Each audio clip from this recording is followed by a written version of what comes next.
I am a strong insert number here, whatever that is. And I say that because I've noticed and I've observed friends and people that I've been interested in, or whatever the case, I've observed 10s, I guess you can say. And I can only imagine what it's like to be a 10 in society's eyes, you know? I think stereotypically we think, you know what, they look great, they're amazing, they look bomb with their six-pack and their 36, 32, 34 waistline, I don't know. But I can only imagine what it's like to be stereotyped that, like, oh, you're just a bimbo, or like you're just an airhead, you know, that you have no personality, or that you're getting by on your looks and you just have attractive privilege, or people only wanting you for your looks. Like, I can only imagine what that feels like. Like, I only want that person because that person is so fine and I want them on my arm. Regardless of what it means to be a 10 and all that stuff, I'm very grateful to be who I am because of the experiences that I have had and the people that come into my life. For me, I feel like when you're a 10, maybe you don't have to have the best personality, and because your looks substitute for all of that. When I wanted somebody, I knew that my looks weren't going to be the thing to get them. I knew that I had to let my personality shine. But it's like, I remember being like, I want this person, so no matter if I wear the J's, the best clothing, the best Levi's jeans, the best shoes, the best t-shirts, whatever it was, the American Eagle, I don't know what it was, no matter how much I wear that stuff, it won't mean anything unless I can, not compromise, if I can accommodate with my personality. And so at the end of the day, give me a second.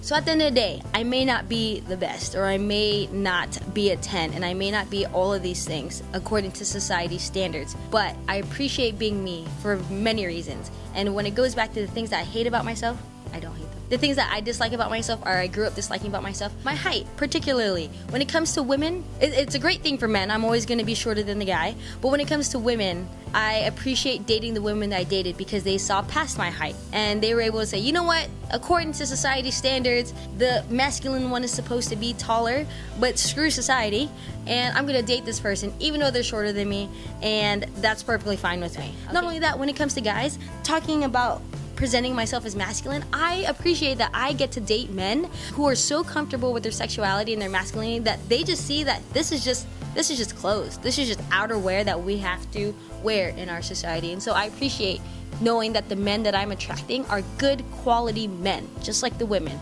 Or in general, if I was a 10, I appreciate knowing that the people that I surround myself with, or the people that approach me, are really approaching me for me, because they got past the shortness, they got past the clothes, they got past their assumptions and their stereotypes, and they're like, you know what, that person still looks like a decent person to go approach. So when I get approached, I know that this person's gonna be a good quality person for the most part. And those are the experiences that I've had. So yeah, there may have been some things that I disliked about myself growing up, but now, today, it may not be the best to others, but it's the best to me. And that's all I really want. I want to be the best me that I can be. And so my question to all of you is, was there anything that you all disliked while you were growing up, or that you got made fun of by your peers? And have you come to terms with them, and have you accepted them, and have you learned to love them over time?